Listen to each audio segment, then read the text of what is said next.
The lonely whistle of the approaching train pierced the quiet afternoon air as Owen Matthews adjusted his worn leather hat, shielding his eyes from the relentless New Mexico sun. It was June 1878, and the frontier town of Silvercrest was little more than a collection of wooden buildings, a saloon, and the newly built train station where he now stood. At 32, Owen had seen his fair share of hardship across the untamed territories, but nothing had prepared him for the sight that caught his eye as the train rolled into the station. A woman in a white wedding dress, intricate lace now smudged with dust and tears, stood at the edge of the platform. Her shoulders trembled as she stared at the arriving train, her gloved hands clutching a small valise. Even from a distance, Owen could see the distress etched across her delicate features, the carefully arranged flowers in her hair now wilting in the heat. Passengers began disembarking, but the woman made no move to board. Instead, she seemed to deflate as the last passenger stepped onto the platform. The conductor called the final boarding, and still she stood, frozen in place. Owen wasn't one to meddle in others' affairs. Life on the frontier had taught him the value of minding his own business. But something about the bride's forlorn figure tugged at him. Before he could reconsider, he found himself approaching her, spurs jingling softly with each step. "Madam," he asked, keeping a respectful distance, "are you all right?" When she turned to him, Owen was struck by the depth of emotion in her hazel eyes. They were rimmed red from crying, but there was a fire there too, a strength beneath the sorrow. "I'm too late," she whispered, her voice breaking on the last word as she gestured helplessly toward the train that was now building steam. Owen glanced at the train, then back at the woman in white. Without thinking, he removed his hat and held it against his chest. "Not for me," he said quietly. The bride looked up at him, confusion momentarily replacing her despair. "I mean," Owen clarified, feeling suddenly awkward, "whatever you're running from or to, maybe being late for that train isn't the end of your journey. Sometimes the good Lord has other plans." She studied him for a long moment, and Owen became acutely aware of his dust-covered clothes and several days' worth of stubble. He hardly looked like a gentleman who should be offering counsel to a bride. "I'm Josephine Reed," she finally said, straightening her shoulders slightly. "Or I was supposed to be Josephine Blackwood by now. I was to meet my fiancé in Santa Fe. He arranged everything by letter, our marriage, our future." Her voice hardened. "And apparently his escape with my dowry money." Owen's brow furrowed. "You mean?" "The station master in Tucson received a telegram. Calvin, my fiancé, was seen boarding a ship in San Francisco 3 days ago with another woman." Josephine's laugh was brittle. "I'm a fool standing in a wedding dress with nowhere to go."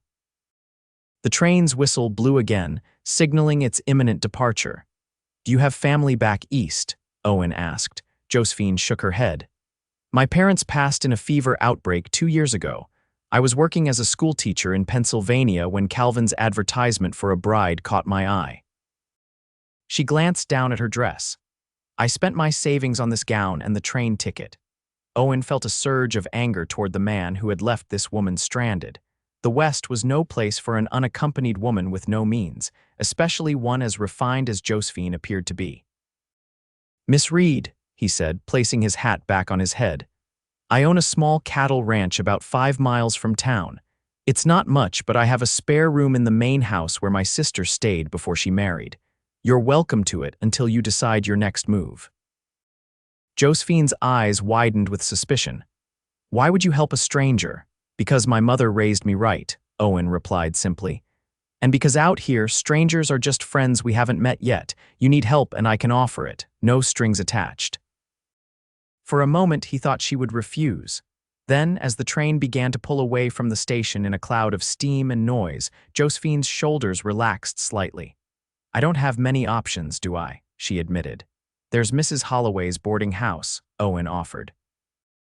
"But she charges a pretty penny, and work for women is scarce in Silvercrest unless you're willing to serve drinks at the Rusty Nail." Josephine clutched her valise tighter. "I've never been one to serve drinks." "No, you look more like the type to pour knowledge into young minds," Owen said with a small smile. "I remember you mentioning you were a schoolteacher." A hint of pride crossed her face. Yes, I was. Silvercrest has no proper school yet. Children learn from their parents or not at all. Owen hesitated, then added, if you're agreeable, I can introduce you to some families who might appreciate your skills while you figure things out. Josephine considered this, her gaze drifting to the departing train, now just a smudge of smoke in the distance. Mr. Matthews, Owen Matthews. Mr. Matthews, I accept your offer of lodging temporarily, and I would be grateful for any introductions you might make. She squared her shoulders. But I want to be clear, I am not looking for a husband. Recent events have soured me on the institution of marriage. Owen couldn't help but chuckle. Miss Reed, I'm offering a room, not a proposal. My ranch keeps me busy enough without courting. The ghost of a smile touched Josephine's lips. Then we understand each other. As Owen loaded Josephine's small trunk onto his wagon, he wondered what he was getting himself into. He'd lived alone since his sister Julia moved out 2 years ago, and the thought of having a woman in his house, especially one as proper and educated as Josephine Reed, made him uneasy. But he couldn't very well leave her stranded with nothing but a wedding dress and shattered dreams. The ride to the ranch was mostly silent. Josephine sat rigid beside him, her white dress stark against the earthy tones of the landscape.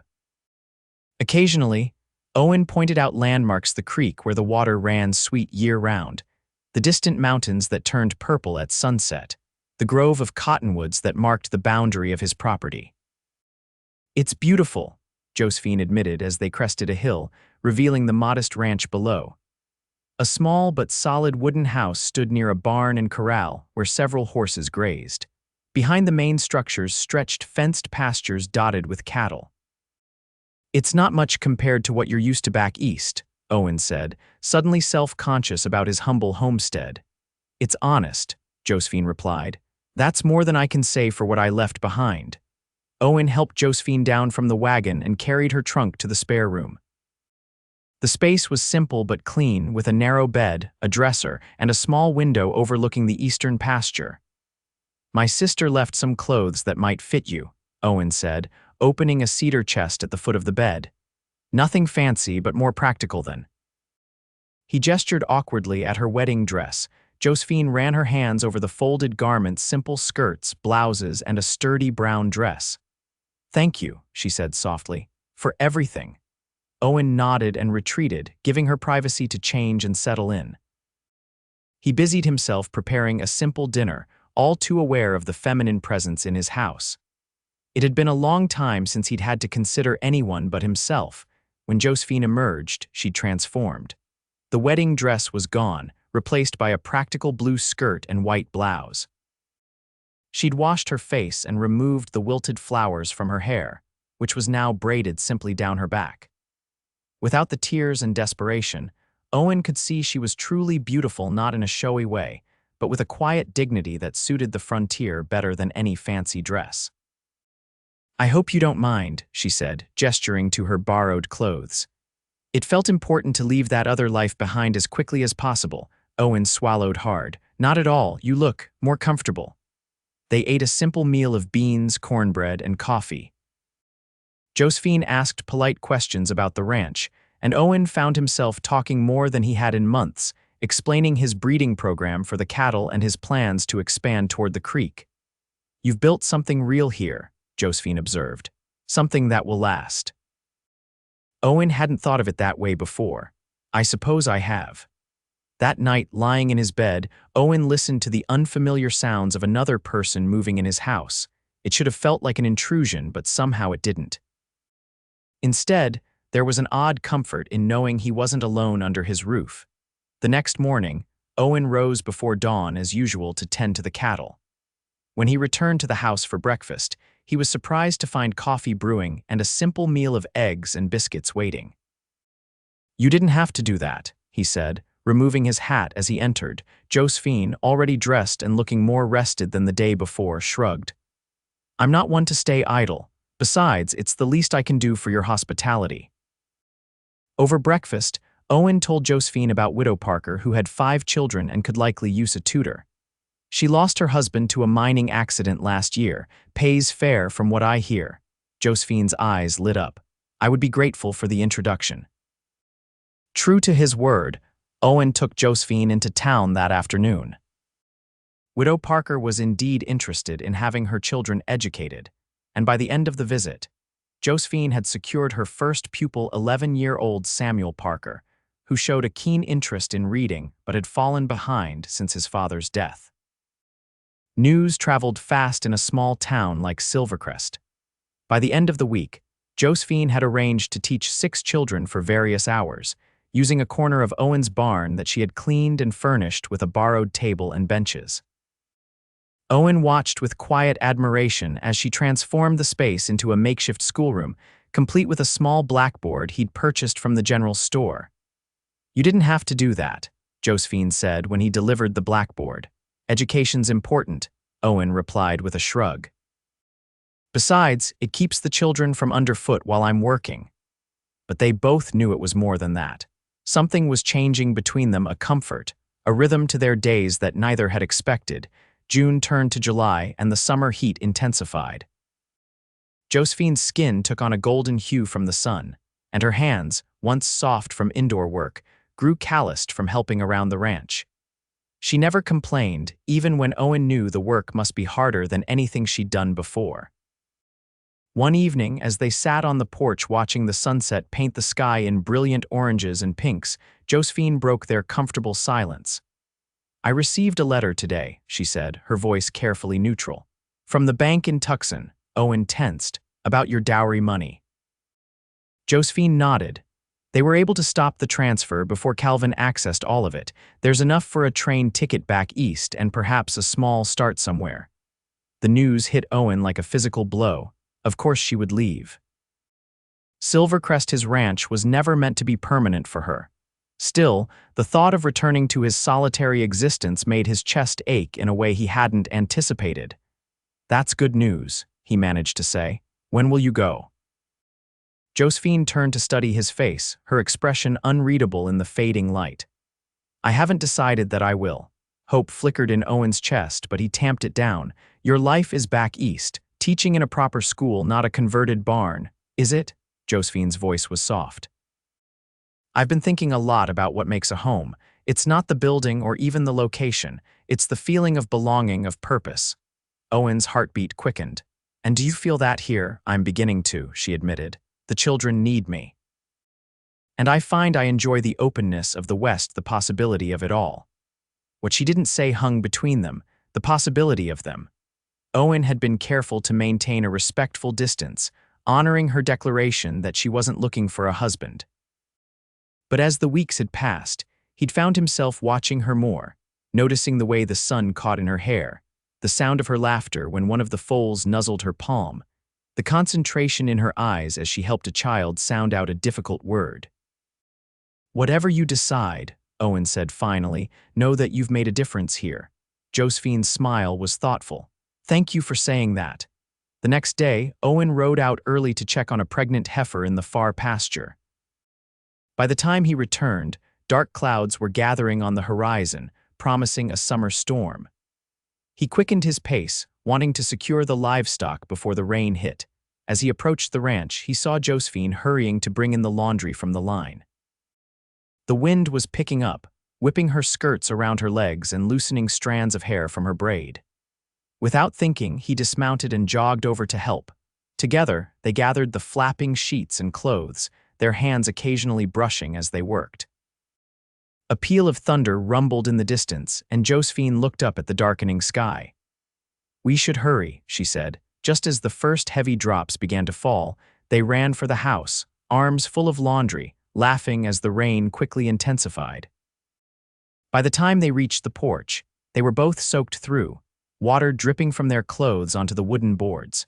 Owen dropped the laundry onto a chair and turned to find Josephine standing closer than he expected, raindrops clinging to her eyelashes, her face flushed from exertion. Something shifted in the air between them, a tension that had been building for weeks. "Josephine," he said, his voice rough. She looked up at him, her eyes clear and unafraid. "Owen." It was the first time she'd used his given name, and the sound of it on her lips broke something loose inside him. Slowly, giving her every chance to step away, he reached out to brush a wet strand of hair from her cheek. Josephine didn't move away. Instead, she leaned slightly into his touch, her eyes never leaving his. "I know you said you weren't looking for a husband," Owen began, his heart hammering in his chest. "I wasn't," Josephine replied softly. "I'm still not." Owen's hand fell away, disappointment washing over him. "But," she continued, reaching for his hand and placing it back against her cheek, "I find I'm looking at one man in particular and wondering what it might be like to build a life with him." Hope bloomed in Owen's chest. "Are you saying?" "I'm saying that sometimes being too late for one train means being right on time for something better," Josephine whispered. And then she was rising on her tiptoes, closing the distance between them. Their first kiss was gentle, tentative, a question asked and answered in the space between heartbeats. When they pulled apart, Owen searched Josephine's face, hardly daring to believe what was happening. "I never expected to find you," he admitted. Standing there at the train station in your wedding dress, Josephine's smile was radiant. Sometimes the best journeys start with a missed connection. The storm outside intensified, but inside the small ranch house, a different kind of storm was brewing, one of possibility and promise, of a future neither had imagined just months before. August brought scorching days and the expansion of Josephine's school. Word had spread beyond Silvercrest, and families from neighboring homesteads began sending their children. Owen cleared out the old storage shed, and with the help of some local men, converted it into a proper one-room schoolhouse.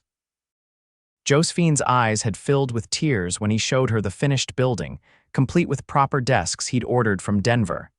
"You've given me a school," she'd whispered, running her hands over the smooth wood of the teacher's desk. "You've given these children a future," Owen had replied. "And me a reason to build one." They were careful with their courtship, mindful of Josephine's previous heartbreak and the town's watchful eyes. But as summer faded into fall, their feelings deepened. Owen found himself looking for excuses to visit the schoolhouse, bringing fresh apples for the children or offering to fix a squeaky hinge. The real reason was always Josephine, the way her face lit up when she saw him, the quiet conversations they shared after the children had gone home. In October, Owen took Josephine to the harvest dance in town. They had been to Silvercrest together many times since that first day, but never like this openly as a couple.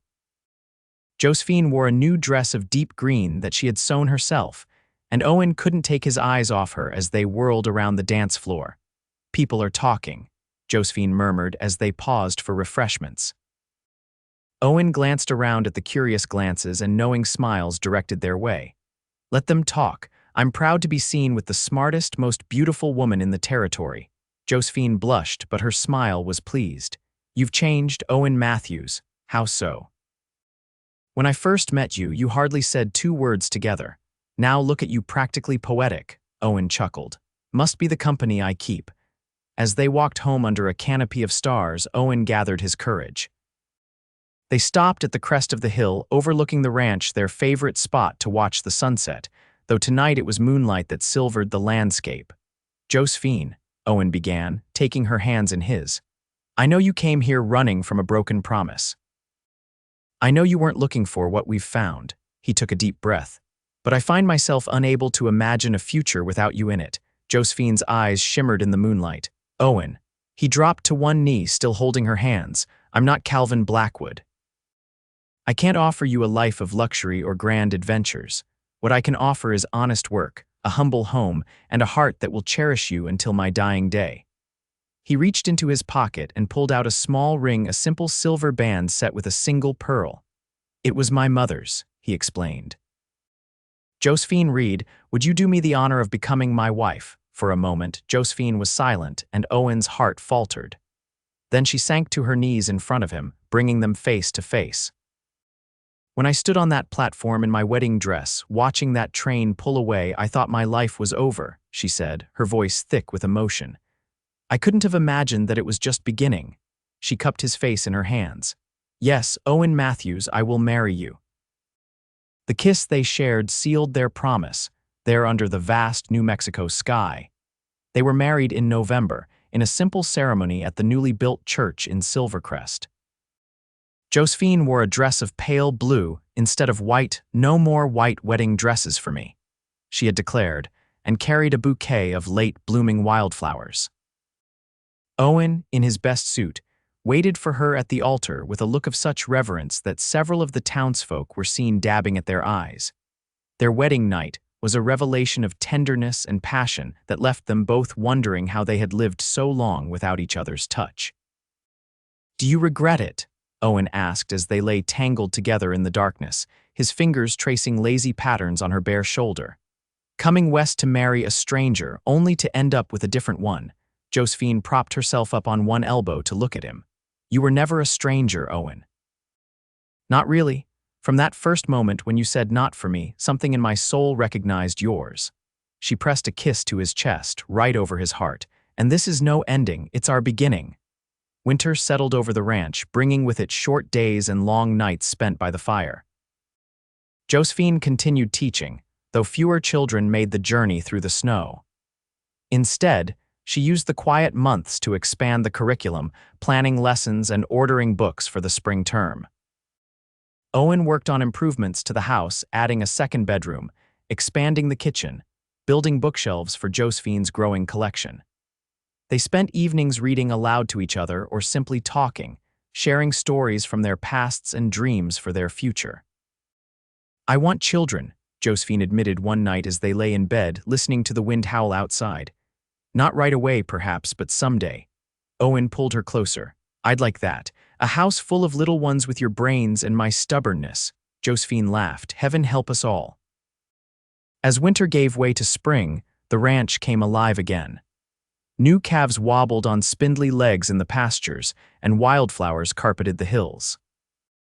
Josephine's school reopened with 15 students, a record number that necessitated the hiring of an assistant, a young woman named Alice who had just arrived from Ohio. Their first anniversary approached, and Owen planned a surprise. While Josephine was teaching, he rode into town and returned with a special package from the Denver stagecoach, a beautiful leather-bound journal and a silver fountain pen. "For your thoughts," he explained when he presented them to her that evening. "You're always saying you want to record the children's progress, and I thought, well, maybe someday you could write down our story too." Josephine ran her fingers over the smooth leather. "Our story," she repeated softly. "From that day at the train station," Owen nodded. "I think it's worth remembering, don't you?" Josephine's smile was luminous. "I think it's the best story I know." That night, as Josephine slept beside him, Owen reflected on the strange twist of fate that had brought them together. If Calvin Blackwood hadn't been a scoundrel, if Josephine hadn't missed that train, if Owen hadn't been at the station that day, how different their lives would be.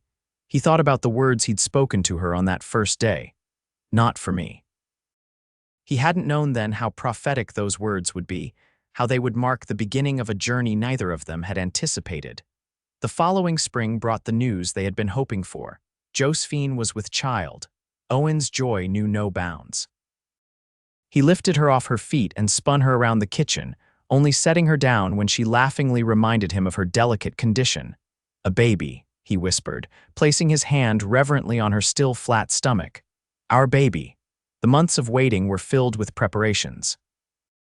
Owen built a cradle, using the finest wood he could find. Josephine sewed tiny garments in the evenings, her face glowing with anticipation. The ranch prospered, allowing Owen to hire help with the cattle so he could be closer to home as Josephine's time approached. Their daughter, Olivia Julia Matthews, was born on a crisp October morning in 1880, with red gold hair and her father's blue eyes. Owen, who had paced outside during the delivery despite Josephine's insistence that he should be present, fell instantly and completely in love when the midwife placed the tiny bundle in his arms. "She's perfect," he whispered, tears streaming unashamedly down his face, "just like her mother." Josephine, exhausted but radiant, reached for his hand. "We made something beautiful, didn't we?" "We've been making something beautiful since the day we met," Owen replied, carefully sitting beside her on the bed. "This little one is just the newest chapter." As Olivia grew, so did their family and the ranch. 2 years later, they welcomed James Owen Matthews, a sturdy boy with his mother's hazel eyes and quiet temperament.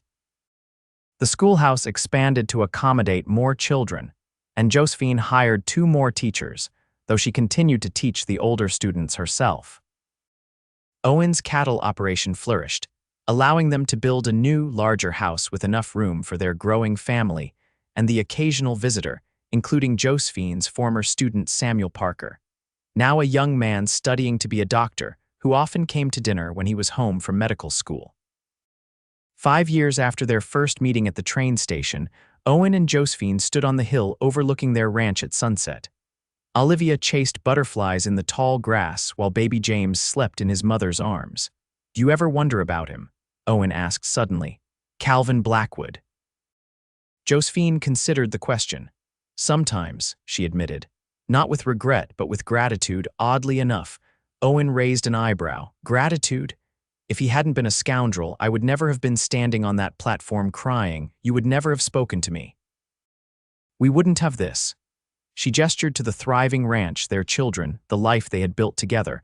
Owen pulled her and James gently into his embrace. "Then I suppose I owe the man a debt, though I'd still knock him flat if I ever met him." Josephine laughed, the sound as dear to Owen as it had been the first time he heard it. "My gallant cowboy, always ready to defend my honor." "Always," Owen promised, pressing a kiss to her temple. As the sun dipped below the horizon, painting the sky in brilliant hues of pink and gold, Owen reflected on the strange workings of fate.